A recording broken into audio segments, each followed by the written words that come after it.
Guys, let's go straight to the Northern Territory news. Some historic news coming out of the NT. Now, of course, we know that tomorrow is the last day that anyone will ever be able to walk up or climb up Uluru. And the headline on the front of the NT News is "End of an Era."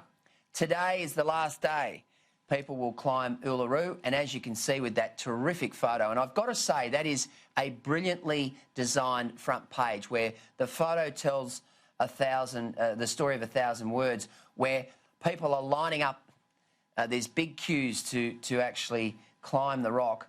I'm interested, David, in your thoughts on the decision by the local Indigenous population to ban climbing that particular rock, but also, do you think it'll have an impact, a significant impact on tourism numbers at Uluru?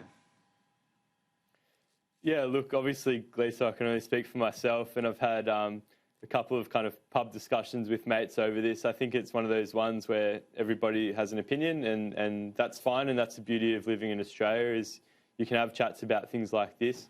You know, personally, I would respect the wishes of the Indigenous people, and if it's a sacred site to them and of great significance, and I'd respect their wishes to not climb. And I think that's, you know, I'd respect that of any other sort of group or religion. If they have something that's that sacred to them, I'd respect their wishes, and I just think that's the decent thing to do. But that's my own opinion, and I've got mates that have very different opinions to me, and that's totally fine too.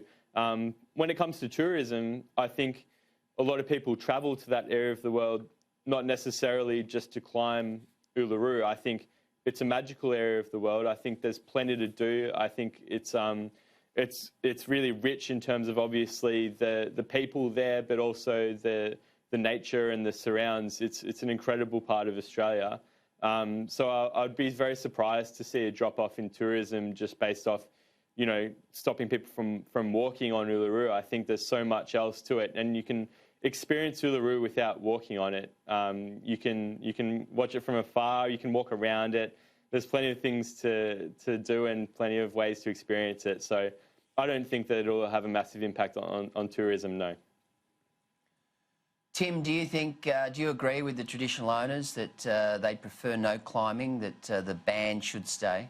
Yeah, look, I agree with every word. You know, it is a really culturally important place. So if that's the sensitive and respectful thing to do, then absolutely. But I also, like yourself, think it is a fantastic front page. It's so well designed. It really reminds me of a photograph I remember seeing only in the last few months of just that line of climbers waiting to do the final sort of climb up Everest, and just this queue sort of snaking up the mountain. As you know, we certainly, you know, obviously visiting Uluru isn't adventure tourism, but in the way that Everest is. But yeah, this idea that we can fall in love with something beautiful, visit it, and utterly ruin it if we're not careful. I wonder what will be next. Will it be Whitehaven Beach in the Whitsundays? Will the traditional owners put a ban on that? It'll be interesting to see what happens in the wake of the Uluru ban.